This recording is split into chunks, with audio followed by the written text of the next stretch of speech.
Hello बच्चों, तो हमें यहाँ पे दो स्टेटमेंट गिवन है। कह रहा है कि statement first, a second order reaction must be a bimolecular elementary reaction. तुम्हारी जो सेकंड ऑर्डर की रिएक्शन है वो कह रहा है कि बायमोलिकुलर एलिमेंट्री रिएक्शन। तो पहले एलिमेंट्री रिएक्शन समझ लेते हैं क्या होते हैं। तो एलिमेंट्री रिएक्शन होते हैं हमारे जो ऐसे रिएक्शन होते हैं जो कि सिंगल स्टेप में हो रहे होते हैं, और इनमें क्या होते हैं, ये सिंगल स्टेप में होंगे ये रिएक्शन। और इससे हम डायरेक्टली रेट लॉ लिख सकते हैं।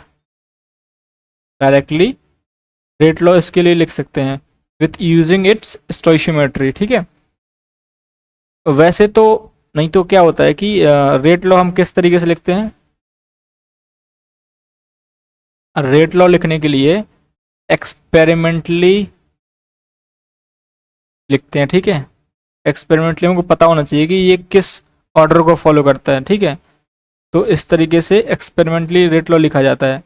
बट अगर एलिमेंट रिएक्शन, अगर हमने पहले से डिफाइन पता है हमें कि ये एलिमेंट रिएक्शन है, हमने एक्सपेरिमेंटली ये पता कर रखा है कि हमें हमारी ये रिएक्शन कैसी है, एलिमेंट रिएक्शन है, तो उसके लिए हम क्या लिख सकते हैं, डायरेक्टली रेट लॉ लिख सकते हैं।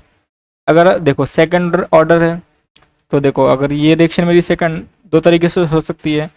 2a करके मेरा ये प्रोडक्ट दे सकता है, और यहाँ पे मैं क्या कर सकता है, a प्लस बी करके ये मेरा प्रोडक्ट दे सकते हैं।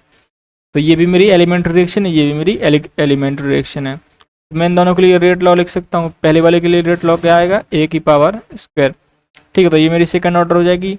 ये कैसी है, बायोमोलिकुलर है, और दूसरी वाली मेरी भी एलिमेंट्री रिएक्शन है, तो ये इसका लिए भी क्या हो जाएगा, रेट इज इक्वल्स टू, ये मैं के और लगा लो यहाँ पे, a की पावर 1 और यहाँ पे b की पावर 1। तो ये भी सेकंड ऑर्डर रिएक्शन हो जाएगी। ठीक है, सेकंड ऑर्डर हो जाएगा, तो मतलब ये भी एलिमेंट्री रिएक्शन है।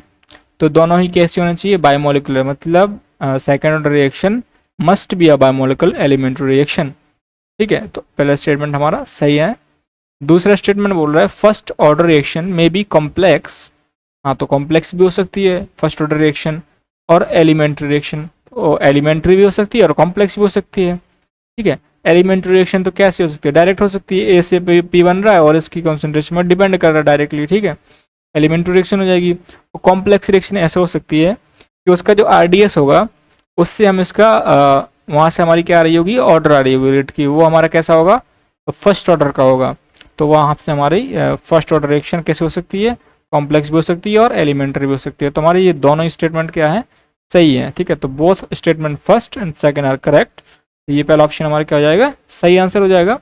बाकी ऑप्शन हमारे क्या हो जाएंगे, इनकरेक्ट। ठीक है, तो I hope you understood the concept. Thank you.